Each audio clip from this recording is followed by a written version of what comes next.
So, what does it feel like for quilting? We always talk about how fantastic it is and how brilliant and how much fun you can actually have. But do you actually have fun? Is it more work than it is fun? Is it worthwhile? Is it cringing?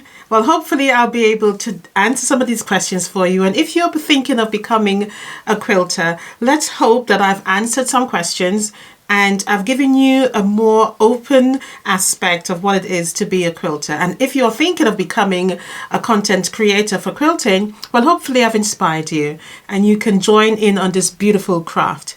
So the first thing I want to say is that for me, my day starts really early, and what a typical day would look like, I should say a typical morning. Let's start with that.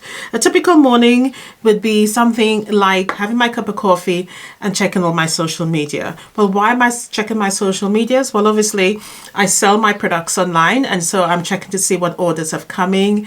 I'm checking to see what deliveries I need to send out, etc. I'm also checking to see any feedback from my followers, any comments that I need to respond to. I'm also checking for any collaborations that may have contacted me throughout the night. So that's what I usually do in the morning. That does take some time. It is also something I do while I'm having my morning coffee and while I'm just relaxing on my bed with my laptop. Once that is completed, the next best thing is to consider what I need to do for the actual practical event itself. So whether that may be starting to cut some fabric to make a quilt, or whether it be to make a smaller project, it really doesn't really matter. It all depends on what I have written up on my board up there. So it's very important that you stay structured and you stay organized, especially as a quilter, so that you remain consistent. So planning that particular morning or that day or that midday or the afternoon, it does help to keep your day so much more structured.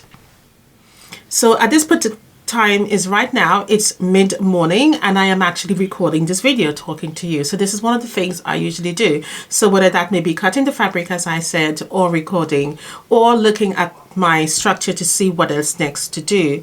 Also quilting. Quilting will have to play a part at some point.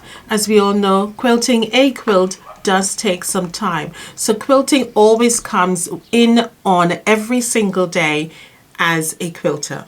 So for the afternoon, okay, what I would certainly start to consider again is working on any other quilting projects. So after checking my schedule to see what else is on, so that may be making a short video, making a long form video, at least starting the process of making a long form video, as well as coming up with some content ideas. It's very important to keep it vibrant.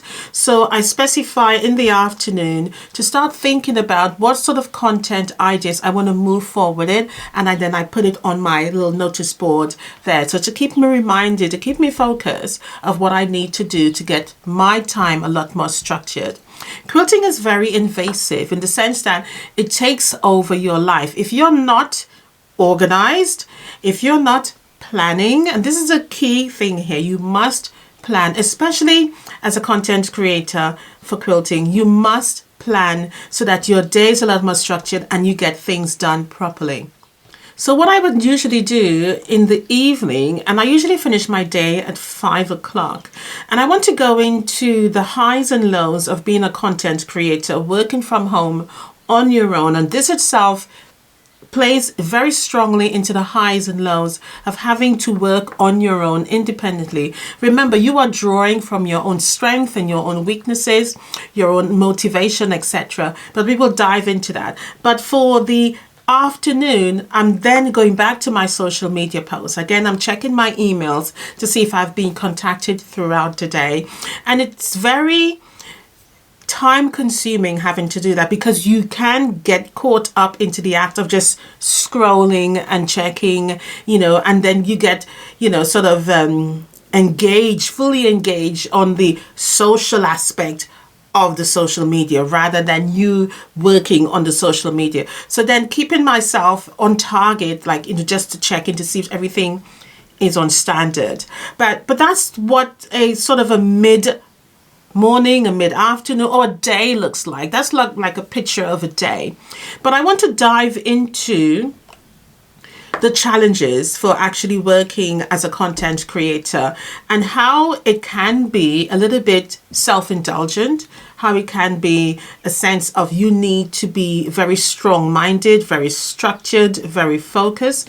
And if these things are lacking, you find that you will become withdrawn, because you can find yourself in a space or an environment whereby it's just you. For example, I'm speaking to the camera, I'm home alone. So there is that isolation as well, especially if you work as I do. Okay, so that's some of the challenges that we really need to sort of consider if you want to work in this sort of environment.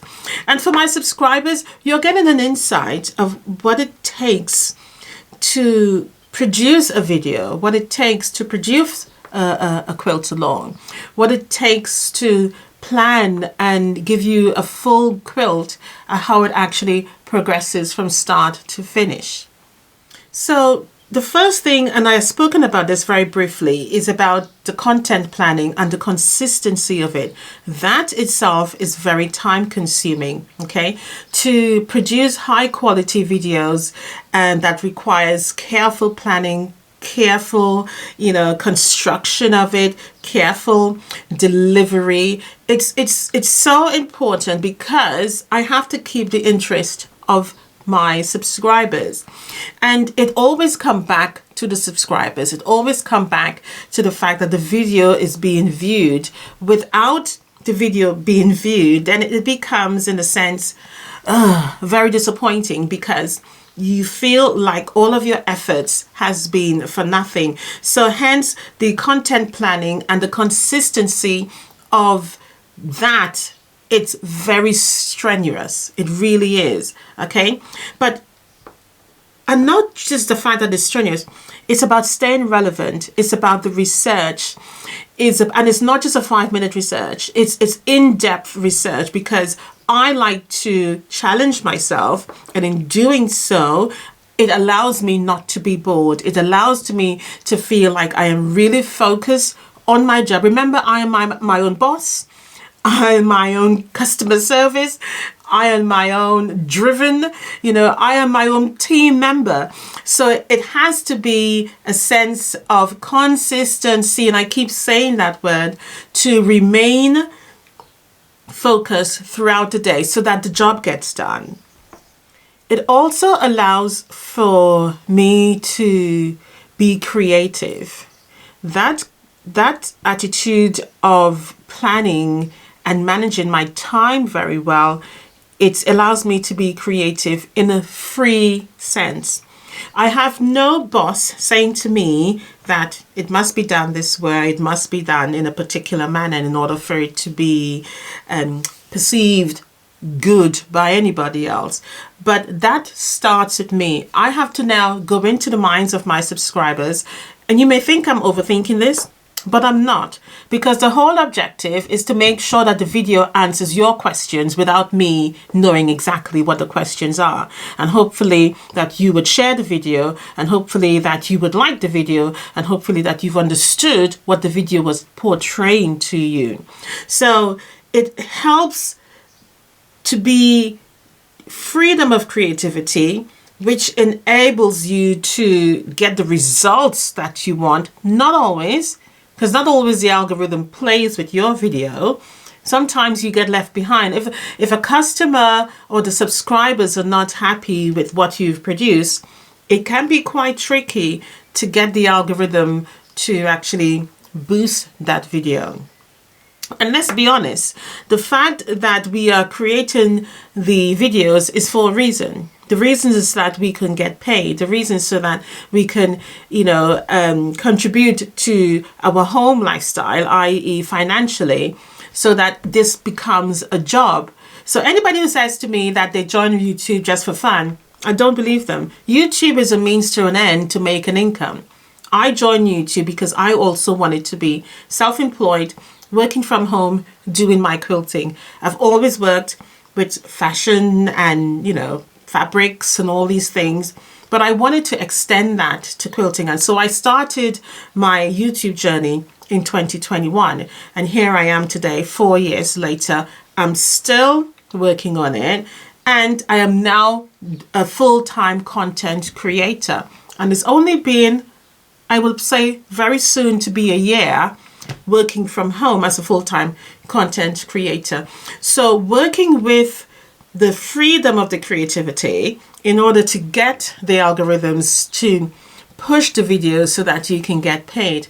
Very, very important. So this is where the consistency comes in, with the planning, the preparation, the careful delivery of the video. Okay, so it's excessive, but it must be done. The next thing is in terms of challenges, is the time management. I have to be able to spend a certain amount of time editing. This in itself is very time consuming. This itself will probably take up more of the time than quilting, in the sense that because you want the video to be formatted in the correct order. If it's not, I guarantee you that your subscribers will know. Someone will say something happened along the line. It is not fluent. It doesn't make sense. And that's the worst sort of feedback you want, because then once that starts, it's like a trend with the comments. If one person starts it, you will find there's a second, there's a third, there's a fourth, there's a fifth. And that will continue. And even though the first person has said it and you've responded, others won't see it, or they do and they just don't care and they continue.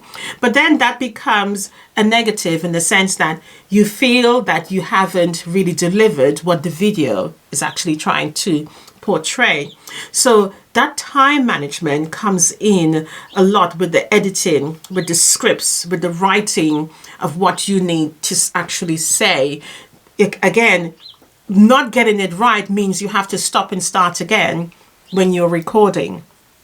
Not knowing exactly what you're saying, stop and start again when you're recording. All right. So it needs to be so engaging, especially at the start, that it captures your attention. And I think sometimes the subscribers don't know or don't understand the amount that goes through in producing a 10-minute video, a 15-minute video, a 20-minute video. You know, there is quite a lot that happens behind the scene. And so the time management comes in there very much.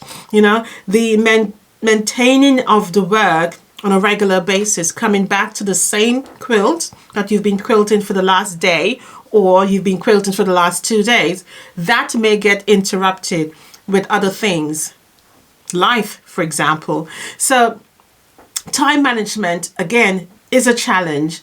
I'm not saying that it's hard, but you've got to remember that you're working towards this particular goal, and you've got to get this goal, this quilt, this object done before a particular time. Okay. Then there is the uncertainty. Well, what do you think I mean by uncertainty? Well, the income. As simple as that. When you produce a video, your objective is to get paid for that video. Well, as I said, if the algorithm is not pushing it, there is that uncertainty of whether or not that video, all that labor that you've put in, is going to get a payment out of it. And it can become a little bit, I would say, don't want to say demoralizing, but it can become self-deflating because the work that's going in is not being paid for it. Okay, sales fluctuate, or I should say the selling, let's call it the sales, because that's basically what it is. The selling of the video can fluctuate. It can go up, it can go down. Again, depending on the interest of the subscribers, or depending on the interest of the views. Okay, not every viewer is a subscriber. And I think sometimes we need to remember that. And when we talk about subscribers, we forget, sometimes as content creators, that not every viewer is someone who's actually signed up to your channel. So it becomes unstable having to build that income. Okay, it becomes unstable because it's always not sustainable to ensure that your video is going to do well. And these are the things that, you know, balances out whether or not it's good to become a content creator, whether or not it can really pay your bill, because it's not sustained. You can have so many subscribers and you still have a small income. You can have so many smaller amount of subscribers and still have a very medium to high income. It really depends on the views. Hence the reason why we always say share the video out, so that it really supports the channel.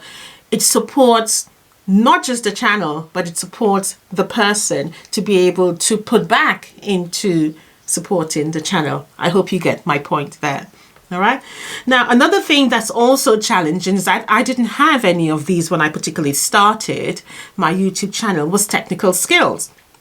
Well, you say, well, what technical skills? Well, of course, you know, working with photography, editing, shooting a video, you know, graphic, doing your thumbnail, also the SEOs, all these things you've got to learn as a content creator. Remember, it's you only, unless you've got a team that can do all these things for you. And when you reach to that level, life is easier, isn't it? And then you become the focus of the channel. Another challenging aspect is about keeping up with technologies. YouTube is changing constantly, and all of the other social medias, they're updating all of their likes, subscribers, counts, and everything else that's changing. And so it is important that you remain relevant in how you edit, how you perform, you know, and how the fact that the media itself that you're working with is updating and changing constantly. And so these are all the things that goes in behind the elements of becoming a full-time content creator within quilting. So it is challenging, but yet sometimes it can be a little bit of isolation if you're working on your own. And I keep referring back to the sense of being in isolation. It's about one's mental health as well. When we are out in the working world, we are working with others. And so therefore, you have people to communicate with. You have people to run an idea by. You have people to throw other challenges at you. Yes, you have also all the other commotions that goes on in the working environment. And, you know, but you don't have that emotional connection. And so sometimes the isolation can become a little bit you know, making you feel to back into a corner. And I don't want to say it's negative, but it has its positive and it has its negatives. I guess just like being in a normal working environment, but you don't have the banter. You don't have a regular break that you would take. You know, it's entirely down to you when you eat your breakfast, your lunch, etc. Or, you know, you sit and have a cup of coffee, or you go have a smoke if that's something you do. So again, it's just playing with all of these different challenges that keeps you in your small little space, you know, and so it's a pressure to constantly evolve, constantly remember all the things that you need to do. And again, going back to mentioning my little notepad on the wall there, that's why it's so important to have that, because that helps you stay on track. Another challenge is the monetization. If you're not monetized, that in itself is a challenge, because you are buying everything yourself and you don't have that small income from YouTube to really help you to help with making your channel more authentic. So that in itself is a way up. It's about turning your quilting into something profiting, whether you are making your patterns or whether you are selling the actual products themselves. That is the whole monetization. It's also about getting collaborations to work with other companies that will help bring in an income. And I think all the subscribers sometimes doesn't understand that. Yes, quilting is fun, but there are also that element whereby you need to earn an income from it. So let's dive in now to what the rewards are when it comes to quilting. All right, so let's talk about the rewards. The rewards are, you can showcase your talent in any way you see fit. You can do so through product reviews, storytelling, tutorials, selling your patterns, quilt designs, quilt showcasing, you know, for example, making or a video that's showing the whole year of all of your quilt making. So this is beautiful. You know, you can experiment with your content. You can do blog style, you can do tutorial teaching style like I'm doing here, you can do behind the scenes. So these are the rewards of actually really developing your skills and showing your sort of personal side to your YouTube channel as a content creator, allowing your subscribers to see who you are, or a little bit of more of a personal peek into your character. All right. And so it becomes very rewarding, because then now it's the bragging side of it. You know, you show your photography of your quilts on your Instagram, your Facebook, etc. You get the opportunity to talk to your subscribers one-to-one, you know, whether it might be by messaging over Facebook or Instagram, and you are somewhat able to make friends. Quilting is very much a friendly nature. When I first started, one of my fear of becoming a quilter or joining a quilting gathering, so to speak, I was always afraid of being exempt. You know, I'm too young. You know, I don't have enough knowledge, or my modern thinking way of developing my quilt will not be, you know, acceptable. But when you have your own channel, it is so enlightening to be able to show your creative side, and you find that you find people who are very like-minded like yourself and want to see what you have to offer. So yes, that is the creative part of the rewards when it comes to being a quilting content creator. You also have the objective to have a community, which is absolutely amazing, because now you moved on from the stage of, you know, being afraid to join a quilting gathering to forming your own community. And so your confidence grows, you get that support, your passion is exceeding everything else, and you find your way through everything else. You become more engaging through your comments. You know, you are more reaching out for your collaborations, because that confidence is growing, not only in your channel memberships or your subscribers, in the fact that you feel so much more freedom that you can really explore and build your community. And because you're finding like-minded people within your own community, right, that thinks like you're able to foster that sense of belonging to that particular group, and vice versa from your subscribers or your viewers. Okay. You also have the flexibility to, again, this is a major reward, to allow to schedule your work. Now, normally I start my day quite early. And as I've told you, my day starts with a coffee and, you know, going through my social media just to make sure that I can, you know, continue my engagement with my followers. And so with that flexibility, you can choose the projects that you want to align with who you are. You can change it to the seasons, whether it's Valentine's, whether, you know, it's Christmas, you know, you get the point. So because you're able to have that flexibility, your interest changes, your passion changes, and it becomes so much more personalized that your subscribers get to know your character a lot more, because you're not just you're no longer working for a company, but it's your company. You're not employed by anybody else. And that's what the flexibility of freedom of choice of projects come to, that aligns with your own personal interest. Okay. The other one that I really enjoy is the opportunity for growth.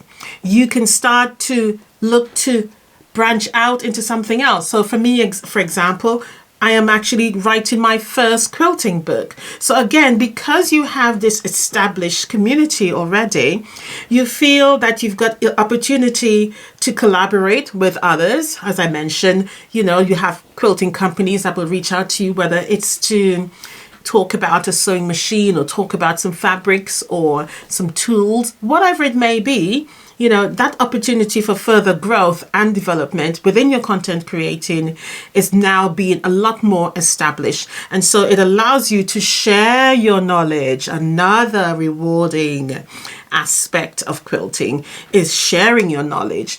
And so it is so deeply satisfying for me when I get feedback from my subscribers or even viewers who, jump in to say, you know what, I really value what you do. I value your open mind thinking of approach to quilting, and it's so freeing. And so it really encourages you to continue in your own personal, unique way of creating your content for quilting. So I hope that, this has come to some sort of, understanding of what it's like to be in a full-time content creator for quilting, and it becomes a love affair, basically. It also becomes a labor of love. We all know quilting is quite strenuous, whether it be on the shoulders, whether it be on the arms, whether it be on the mind, whether it be in balancing your life. That's another negative, as well as it's rewarding, and my day usually stops at 5 o'clock. It stops at 5 o'clock because that's when my time in my work comes to an end, because I need to start preparing dinner for myself and my husband, and it also entails me taking the dog for a walk, and I'm thinking about what I'm going to be doing when I get back home. And so it really becomes very involved in who you are. You're not just a physical quilter, but you're also a quilter in the mind. And every time you go out, the first thing you're thinking about, well, let's go visit a fabric store. You go on holiday, you must visit a fabric store. So being a quilter, for a content creator on YouTube, the fact that I am self-employed and I'm able to show my skills, share my skills, is rewarding. Yes, there are the challenges of the background aspect that you don't see. And when you do see it, sometimes, it's not always right. And sometimes a lot of you reach out to me and let me know. It's not always right. But there's also a lot of you just simply say thank you for your video. I really appreciate it. But it's worthwhile. It's worth doing. So if I've inspired you to become a content creator for quilting, by all means, there is a lot of us, but a lot is never enough. We all have our own individual way of relating a story, of whether or not, how to approach a new idea or to develop an old method for quilting, So I hope that I have given you some clarity of what it's like in the day in the life of a content creator that's full-time for quilting. And let me know your feedback down below. Did you realize all of this? Have I taught you something today? Did you know that it's, it has its challenges, and the fact that it's not just sewing because we love quilting, it's also quilting to earn us a living. And it brings the joy that we have the opportunity to do both. So I hope you enjoyed this. Bye for now. Happy quilting, and like and subscribe for more, and I'll definitely see you in the next one, guys. Okay, I think that was it.